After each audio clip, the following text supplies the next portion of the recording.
ಪ್ರಪಂಚವನ್ನೇ ಯುದ್ಧದಲ್ಲಿ ಗೆದ್ದ ಅಯೋಧ್ಯೆಯ ರಾಜ ಭರತನಿಗೆ ತನ್ನ ಸಹೋದರ ಬಾಹುಬಲಿಯ ಬೋಧನಾಪುರ ರಾಜ್ಯವನ್ನು ವಶಪಡಿಸಿಕೊಂಡು ಚಕ್ರವರ್ತಿಯಾಗಬೇಕೆಂಬ ಬಯಕೆ ಹುಟ್ಟುತ್ತದೆ.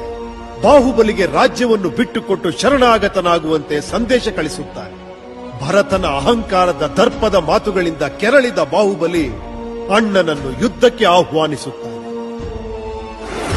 ಇಬ್ಬರೂ ಯುದ್ಧಕ್ಕೆ ಸನ್ನದ್ಧರಾಗುತ್ತಾರೆ. ಇವರಿಬ್ಬರ ಕಾಳಗದಿಂದ ಅಮಾಯಕ ಸೈನಿಕರು ಪ್ರಾಣಿಗಳು ಬಲಿಯಾಗುತ್ತವೆ ಎಂದು ಚಿಂತಿಸಿದ ಎರಡೂ ರಾಜ್ಯದ ಮಂತ್ರಿವರ್ಯರು ಇವರಿಬ್ಬರ ನಡುವೆ ಯುದ್ಧವನ್ನೇರ್ಪಡಿಸುತ್ತಾರೆ. ಅದರಂತೆ ಮೊದಲಿಗೆ ದೃಷ್ಟಿಯುದ್ಧ. ಬಾಹುಬಲಿಯ ತೀಕ್ಷ್ಣ ದೃಷ್ಟಿಯನ್ನು ಎದುರಿಸಲಾಗದ ಭರತ ದೃಷ್ಟಿಯುದ್ಧದಲ್ಲಿ ಸೋಲನ್ನಪ್ಪುತ್ತಾನೆ. ನಂತರ ಜಲಯುದ್ಧ. ಬಾಹುಬಲಿಯ ಬಾಹುಬಲದ ಮುಂದೆ ಭರತ ಜಲಯುದ್ಧದಲ್ಲೂ ಸೋಲುತ್ತಾನೆ. ನಂತರ ನಡೆದದ್ದೇ ಮಲ್ಲಯುದ್ಧ. ಮಲ್ಲಯುದ್ಧದಲ್ಲೂ ವಿಜಯೋತ್ಸವದ ಹಾದಿಯಲ್ಲಿದ್ದ ಬಾಹುಬಲಿಗೆ ವಾಸ್ತವದ ಅರಿವಾಗುತ್ತದೆ. ತಾನು ಸೆಣಸಾಡುತ್ತಿರುವ ವೈರಿಯಾದರೂ ಯಾರು? ತಾನು ಗೆಲ್ಲಲು ಹೊರಟಿರುವ ಸಾಮ್ರಾಜ್ಯವಾದರೂ ಯಾರದ್ದು? ಅಣ್ಣ, ತನ್ನಣ್ಣ ಭರತ ಚಕ್ರವರ್ತಿ, ತನ್ನ ಒಡ ಹುಟ್ಟಿದ ಸಹೋದರ. ಜನಗಳ ಜಯಕಾರದ ನಡುವೆಯೂ ಬಾಹುಬಲಿಗೆ ಅಣ್ಣನ ಮಮಕಾರದ ನೆನಪಾಗುತ್ತದೆ. ರಕ್ತ ಹಂಚಿಕೊಂಡು ಹುಟ್ಟಿರುವ ತನ್ನಣ್ಣನೊಂದಿಗೆ ಕೇವಲ ಹಾಳು ರಾಜ್ಯಕ್ಕೋಸ್ಕರ, ಅಶಾಶ್ವತವಾದ ಪದವಿಗೋಸ್ಕರ ಸೆಣಸಾಡಿ ಬಿಟ್ಟೆನಲ್ಲ.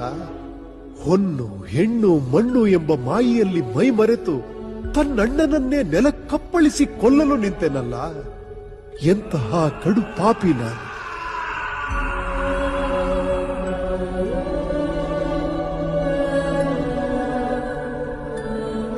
ಅಪರಾಧಿ ಮನೋಭಾವದಿಂದ ತನ್ನಣ್ಣನನ್ನು ಕೆಳಗಿಳಿಸಿದ ಬಾಹುಬಲಿ ಅಣ್ಣನ ಮುಖ ನೋಡುವುದಕ್ಕೂ ಹಿಂಜರಿಯುತ್ತಾನೆ.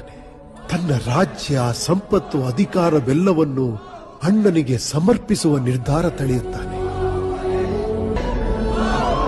ಬಾಹುಬಲಿಯಲ್ಲಾದ ಆಂತರಿಕ ಸಂಘರ್ಷಗಳನ್ನು ಅರಿಯದ ಭರತ ಅವನನ್ನು ಕೊಲ್ಲಲು ತನ್ನ ಚಕ್ರಾಯುಧವನ್ನು ಪ್ರಯೋಗಿಸುತ್ತಾನೆ. ವೈರಾಗ್ಯದ ಹಾದಿ ಹಿಡಿದಿದ್ದ ಬಾಹುಬಲಿಯನ್ನ 3 ಪ್ರದಕ್ಷಿಣೆ ಬಂದ ಚಕ್ರಾಯುಧ ತಟಸ್ಥವಾಗುತ್ತದೆ. ತನ್ನ ಮನದಾಳದ ಮಾತಿನಂತೆ ರಾಜ್ಯವನ್ನೆಲ್ಲ ತೊರೆದು ಅಣ್ಣನಿಗೆ ಅರ್ಪಿಸಿ ಬಾಹುಬಲಿ ತ್ಯಾಗಿಯಾದ, ವೈರಾಗಿಯಾದ, ಅಜರಾಮರನಾದ.